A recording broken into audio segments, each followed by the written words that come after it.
नमस्कार, मी श्वेता अंकले. तरुण भारतच्या न्यूज बुलेटिन मध्ये आपल्या सर्वांचे स्वागत. आता पाहूया ठळक घडामोडी. कुसमोळी येथील मलप्रभा नदीवरील ब्रिटिशकालीन जुना पूल काढून नवीन पूल बनवण्याचे काम सुरू आहे. त्यासाठी पर्यायी रस्ता बनवण्यात आला आहे. परंतु आज रविवारी 5च्या सुमारास पर्यायी रस्ता पुन्हा एकदा खचल्यानं बेळगाव चोरला गोवा अशी वाहतूक आज रविवारी सायंकाळपासून पुन्हा एकदा ठप्प झाली आहे. गेल्या 5-6 महिन्यांपासून मलप्रभा नदीवरील ब्रिटिशकालीन जुना पूल काढून त्या ठिकाणी नवीन पूल बांधण्यात येत आहे. त्यामुळे मलप्रभा नदीतून मातीचा भराव टाकून पर्यायी रस्ता बनवण्यात आला आहे. परंतु मे महिन्याच्या अखेरीस आणि आता आज रविवारी पुन्हा एकदा बंधाऱ्यावर पाणी आल्यानं रहदारी धोक्यात आली आहे. मणिपूरमध्ये पुन्हा एकदा हिंसाचार उफाळून आलाय. अनेक जिल्ह्यांमध्ये हिंसाचार उसळला. त्यानंतर प्रशासनाने बिष्णुपूर जिल्ह्यामध्ये कर्फ्यू लागू केला आणि 5 जिल्ह्यांमध्ये इंटरनेटवर बंदी घातली.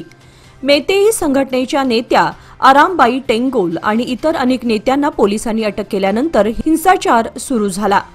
निदर्शकांनी रस्त्यावर आग लावली, बसेस जाळल्या, मालमत्तेची तोडफोड केली. त्यानंतर हिंसक संघर्ष सुरू झाला आहे. आंदोलकांनी प्रशासनाला स्वतःवर पेट्रोल ओतून आत्मदहन करण्याची धमकी दिली आहे. बेळगाव ते धारवाड रेल्वे मार्गासाठी सर्वेक्षणाचं काम पूर्ण झालं असून शासनाने रेल्वे मार्गाच्या भूसंपादनाची अधिसूचना जारी केली आहे. कित्तूर तालुक्यामध्ये रेल्वे मार्गासाठी भूसंपादन केलं जाणार असून शेतकऱ्यांना नोटिसा बजावल्या आहेत. त्यामुळे शेतकरी वर्गात खळबळ माजली आहे. गर्लगुंजी, नंदीहळ्ळी व देसूर भागातील शेतकऱ्यांना नोटिसा आलेल्या नाहीत. रेल्वे खाते आणि राज्य सरकारने हा प्रकल्प हाती घेतला असून यासाठीची भूसंपादन प्रक्रिया सुरू झाली आहे. बेळगाव ते धारवाड दरम्यान प्रवासाचा वेळ कमी करणे, रेल्वेचा महसूल वाढवण्यासाठी हा प्रकल्प हाती घेण्यात आलाय. सध्या बेळगावातून लोंढा मार्गे रेल्वे धावते, पण हे अंतर अधिक असल्यानं नवीन मार्गामुळे बेंगळूरला जलद एक्सप्रेस रेल्वे सेवा सुलभ होण्याची अपेक्षा आहे. सौंदत्ती तालुक्यातील हरुगोप्पा गावामध्ये शनिवारी सायंकाळी ढगफुटीसारखा जोरदार पाऊस झाला. तब्बल 3 तास झालेल्या पावसामुळे गावाला जोडणारे सर्व रस्ते पूर्णपणे पाण्याखाली गेले होते. परिणामी वाहतूक पूर्ण ठप्प झाली होती. गाव व शेत शिवारात मोठ्या प्रमाणात पाणी साचल्यानं शेतातील कामेही थांबवावी लागली. या हंगामातील आतापर्यंतचा सर्वात मोठा पाऊस या भागात पडल्याचं ग्रामस्थ सांगत आहेत. आज रविवारी प्रशासनाने तातडीने लक्ष घालून सर्व रस्त्यांशी पुन्हा संपर्क प्रस्थापित केला. मात्र रस्त्यांची झालेली दुरवस्था पाहता भविष्यातील अडचणी टाळण्यासाठी कायमस्वरूपी उपाययोजना करण्याची ग्रामस्थांकडून मागणी करण्यात येत आहे. रविवारच्या सुट्टीचा आनंद घेण्यासाठी अनेक नागरिक शहरापासून जवळच्या ठिकाणी फिरायला गेले होते. मात्र बेळगाव जांबोटी रस्त्यावर पोलिसांनी अचानक तपासणी मोहीम सुरू केल्यानं वाहनधारकांची तारांबळ उडाली. पोलिसांनी हेल्मेट, वाहन परवाना, विमा व इतर आवश्यक कागदपत्रांची कसून तपासणी केली. विशेषतः दुचाकीस्वारांवर अधिक लक्ष ठेवण्यात आले. गर्दीमुळे सुरक्षिततेच्या दृष्टीने ही मोहीम हाती घेतल्याचं पोलिसांनी स्पष्ट केलंय. मात्र अचानक झालेल्या या तपासणीमुळे अनेक युवकांची धावपळ झाली. हेल्मेटशिवाय व कागदपत्रे न ठेवणाऱ्यांवर दंडात्मक कारवाई करण्यात आली. शहरातील गोंधळी गल्ली परिसरामध्ये बेजबाबदारपणे रस्त्यावर कचरा टाकणाऱ्या नागरिक आणि व्यापाऱ्यांविरोधात नगरसेवक शंकर पाटील यांनी कारवाईचा बडगा उगारला. स्वतः टाकलेला कचरा वेगळा करून संबंधित व्यक्तीला परत देण्यात आला. तसेच सार्वजनिक ठिकाणी कचरा फेकल्यास कायदेशीर कारवाई होईल असा इशाराही देण्यात आला. आपला कचरा घन कचरा गाडीमध्ये द्या, रस्त्यावर टाकल्यास आरोग्य धोक्यात येते असे स्पष्ट करून नगरसेवक पाटील यांनी नागरिकांना स्वच्छतेचं भान राखण्याचं आवाहन केलं. आयपीएल विजयानंतर रॉयल चॅलेंजर्स बेंगळुरूच्या विजय परेड दरम्यान चिन्नास्वामी स्टेडियमजवळ झालेल्या चेंगराचेंगरीच्या घटनेत मृत्युमुखी पडलेल्या 11 जणांच्या कुटुंबियांना आता प्रत्येकी 25 लाख रुपयांची मदत देण्यात येणार आहे. यापूर्वी ही मदत 10 लाख इतकी जाहीर करण्यात आली होती.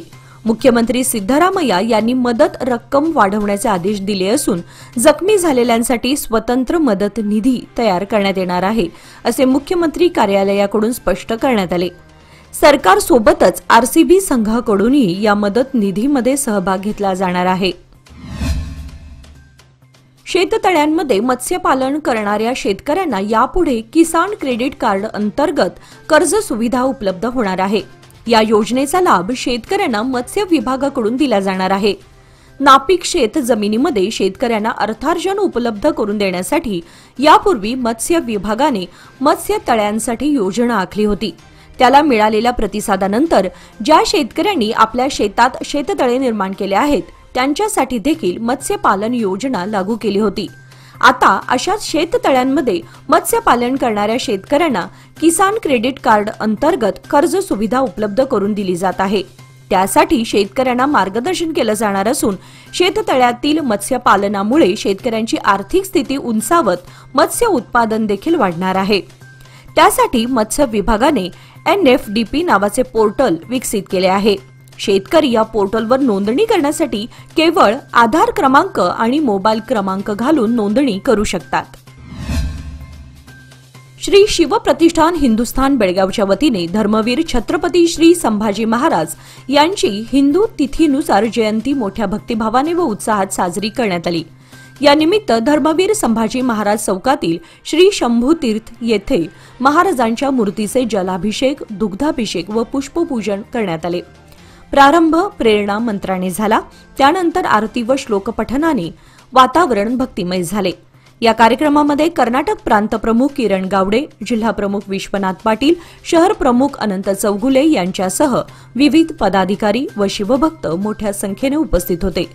पूजेचे पौरोहित्य प्रथमेश हुरकडली यांनी केले। कडोली जिल्हा परिषद अंतर्गत येणाऱ्या गौंडवाड गावामध्ये मुख्य रस्त्याच्या काँक्रिटीकरणाच्या कामाला रविवारी प्रारंभ झाला। सार्वजनिक बांधकाम विभागाच्या माध्यमातून हे काम करण्यात येत असून जिल्ह्याचे पालकमंत्री सतीश जारकिहोळी यांच्या विशेष निधीतून यासाठी आर्थिक तरतूद करण्यात आली आहे। या कार्यक्रमाला केपीसीसी सदस्य मलगौडा पाटील, ग्रामपंचायत अध्यक्ष, उपाध्यक्ष, सदस्य व ग्रामस्थ मोठ्या संख्येने उपस्थित होते। रस्ता पूर्ण झाल्यानंतर गावातील वाहतूक सुलभ होणार असून विकासास चालना मिळेल अशी भावना नागरिकांनी व्यक्त केली। मागील आठवड्यामध्ये झालेल्या पावसामुळे जिल्ह्यातील शेतकरी पेरणीच्या कामास लागला आहे। पेरणीला सध्या पोषक वातावरण निर्माण झालं असून अनेक भागातील शेतकऱ्यांना पेरणीच्या कामासह शेतातील अन्य कामे करण्यासाठी शेतमजूर मिळेनासे झालेत। शेतमजुरांच्या कमतरतेमुळे शेतकऱ्यांना शेती कामात विलंब लागतोय। सध्या पेरणीसाठी किंवा अन्य कृषी कामांसाठी आधुनिक पद्धतीची यंत्रोपकरणे उपलब्ध झाली आहेत। यामुळे बरेच शेतकरी याचा वापर करतात। मजुरांच्या कमतरतेमुळे कामांना विलंब होतो। सर्वसामान्य आणि गरीब शेतकऱ्यांना यंत्रोपकरणांचे भाडे, ट्रॅक्टर भाडे परवडणारे नसल्याने ते पारंपरिक पद्धतीने पेरणीची कामे करीत आहेत। सध्या बैलांचा दरही गगनाला भिडल्यानं गरीब तसेच मध्यमवर्गीय शेतकऱ्यांना आर्थिक भार सोसावा लागतो। जिल्ह्यातील प्रत्येक तालुक्यातील हॉटेल्स, दुकान, इमारत बांधकाम आदी ठिकाणी बालकामगार आहेत। तसेच अनेक मुले रस्त्यावर भीक मागत असतात। त्यांची सखोल चौकशी करा असा इशारा जिल्हाधिकारी मोहम्मद रोशन यांनी देताच बालकल्याण खात्याच्या अधिकाऱ्यांनी येथील कॉलेज रोड दवाखान्यासमोर भीक मागणाऱ्या मुलीला ताब्यात घेतलं। शहरात काही जण भिक्षा मागण्यासाठी मुलांचा वापर करत आहेत अशी तक्रार जिल्हाधिकाऱ्यांच्याकडे आली होती। त्या संदर्भात जिल्हाधिकारी रोशन यांनी जिल्हा बालकामगार योजना कार्यकारी समितीची बैठक घेऊन सर्व माहिती दिली।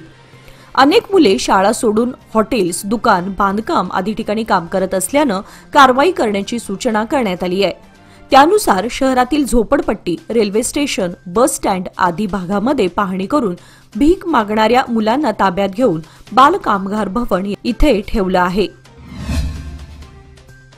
मागील काही दिवसांपासून पावसाने उघडीप दिल्यानं शेतकऱ्यांनी शेतातील मशागत कामांना गती दिली आहे। त्यानुसार रताळी लागवडीसाठी आवश्यक पूर्वतयारीही पूर्ण झाली आहे। मात्र आता वेल लागवडीसाठी शेतकऱ्यांचं लक्ष पावसाकडे लागून राहिलंय। शेतकऱ्यांनी मशागत करून जमिनीत ओलावा राखून ठेवण्याचे प्रयत्न सुरू केले आहेत, पण वेळेवर पाऊस न आल्यास वेल लावणी लांबणीवर जाण्याची शक्यता आहे। यामुळे उत्पादनावरही परिणाम होऊ शकतो। त्यामुळे शेतकरी वर्ग आता पावसाच्या आगमनाची आतुरतेने वाट पाहतोय। KLS IMER Autonomous Belgavi Top MBA College in Karnataka, 34 years of excellence. Admissions open for 2 years MBA program.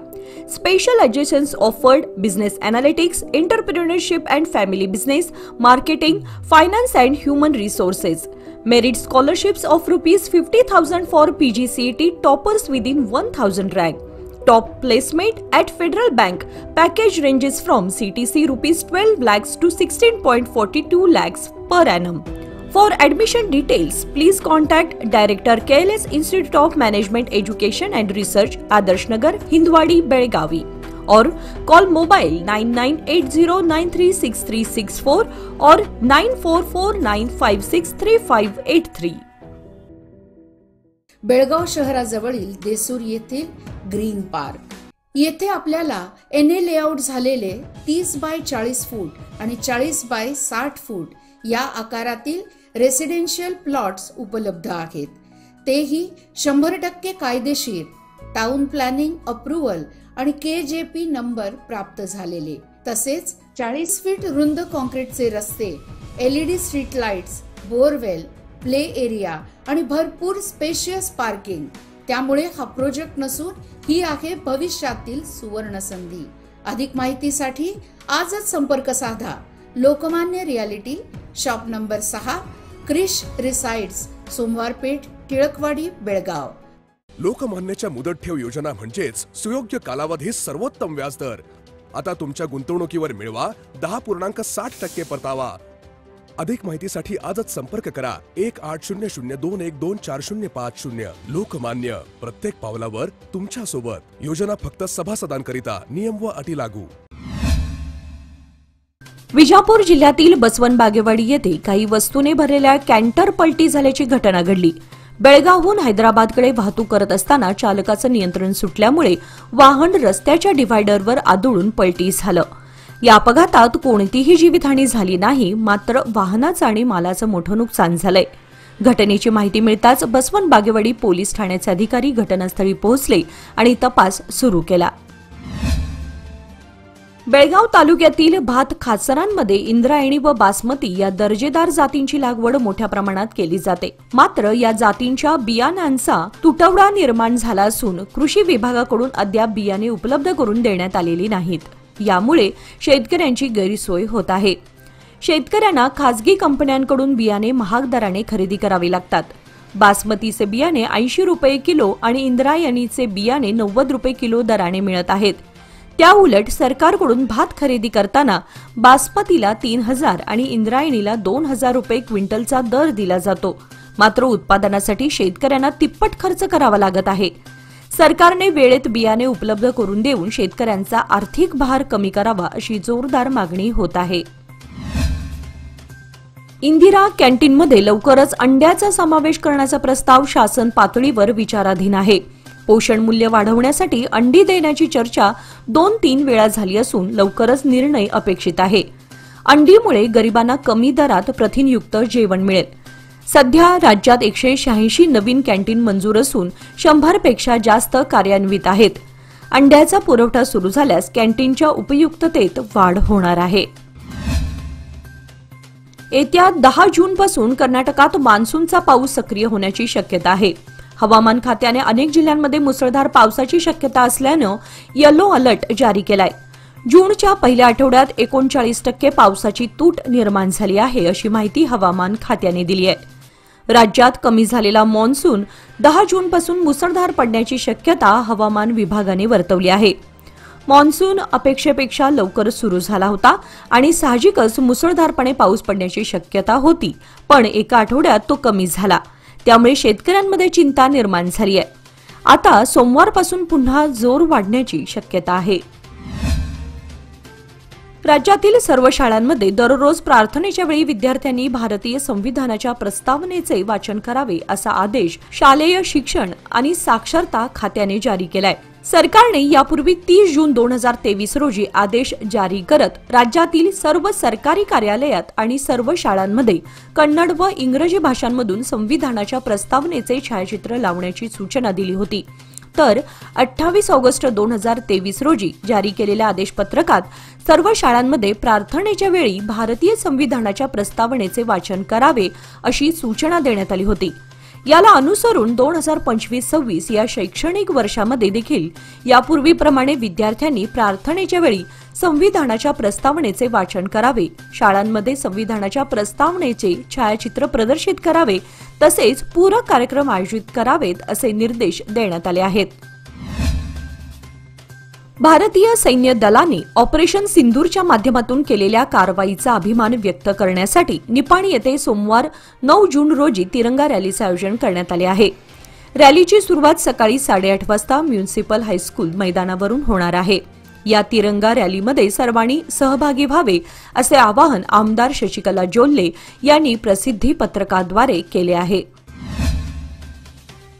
Nipani शहर व परिसरातील ग्रामीण भागामध्ये गेल्या 2 दिवसांपासून तुरळक सरी वगळता पावसाने उघडीप दिली आहे.